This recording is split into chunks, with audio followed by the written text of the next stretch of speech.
রক্ত দিয়েছে এই ছেলে, তুমি কথা বলবে আসো সঙ্গে।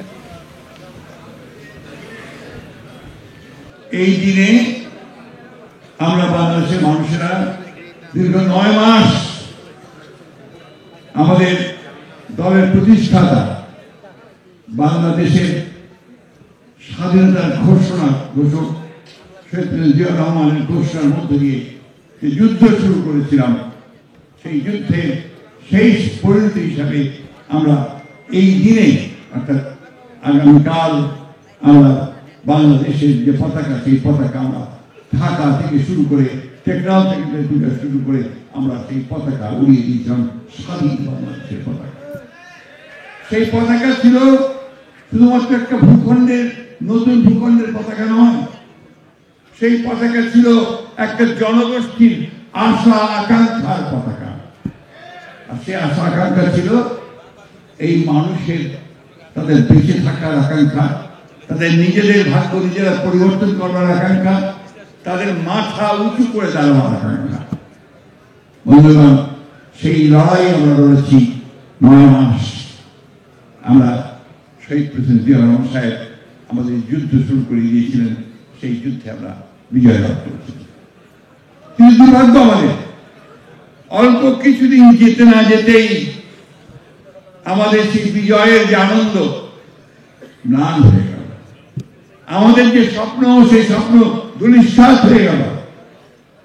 আমরা দেখলাম আমাদের চোখের সামনে আমাদের যে সমস্ত মানুষের লড়াই করেছে, যুদ্ধ করেছে, তাদেরকে কিভাবে নির্মম ভাবে অত্যাচার নির্যাতন করা শুরু হলো।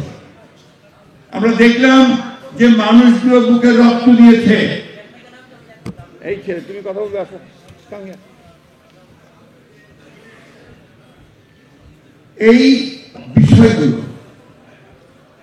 আমরা চোখের সামনে দেখেছি যে যারা যুদ্ধ করেছে, সংগঠন করেছে, তাদের পরিবার পরিজনকে, তাদের ভাই বোনদেরকে, ছেলেদেরকে কিভাবে সেই আওয়ামী লীগ যারা সেদিন ক্ষমতায় বসেছিল স্বাধীনতার পরে পরে, তারা সেদিন কিভাবে তাদের সমস্ত স্বপ্নকে ভেঙে চুরমার করে দিয়েছে।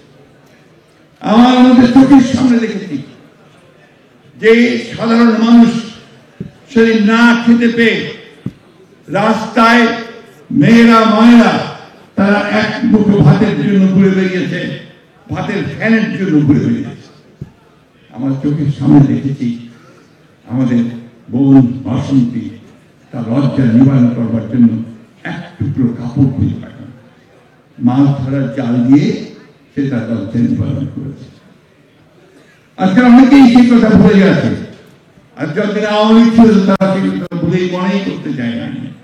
কিন্তু আমরা সেই কথা বলি, কারণ ওই যে 1971 সালের স্বাধীনতা যুদ্ধের এই বিজয়ের দিনে আমাদের সেই সমস্ত সেই দিন থেকেই টুকরো টুকরো হয়ে যাওয়া শুরু হয়েছে। তারই ফলশ্রুতি হিসেবে আমরা দেখেছি যে আজকে যে পরাজিত ফ্যাসিস্ট, তাদের এই পূর্বসূরি ফ্যাসিস্ট হাসিনার পিতা শেখ মুজিবুর রহমানের নেতৃত্বে সেদিন আওয়ামী লীগ একইভাবে সমস্ত প্রতিপক্ষকে ধ্বংস করে দিয়ে, সমস্ত রাজনীতিকে ধ্বংস করে দিয়ে, রাজনৈতিক দলগুলোকে নিষিদ্ধ করে দিয়ে একদলীয় শাসন ব্যবস্থা। এটা আমাদের বারবার বলা দরকার, বারবার বলা দরকার।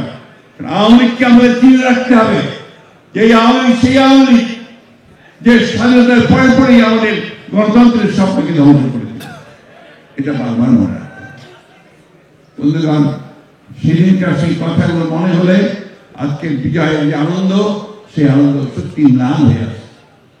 আমরা দেখেছি সেদিন শান্তি সেনের স্ত্রী, তার পুত্রবধূ এবং তাদের পড়শি হানিফা বেগমকে তুলে নিয়ে গিয়ে তৎকালীন রক্ষী বাহিনী দিয়ে কিভাবে তারা 21 দিন নির্যাতন করে তারা পাঠিয়ে দিয়েছে।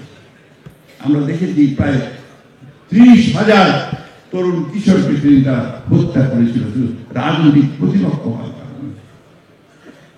যাই হোক, মানুষের আকাঙ্ক্ষা, মানুষের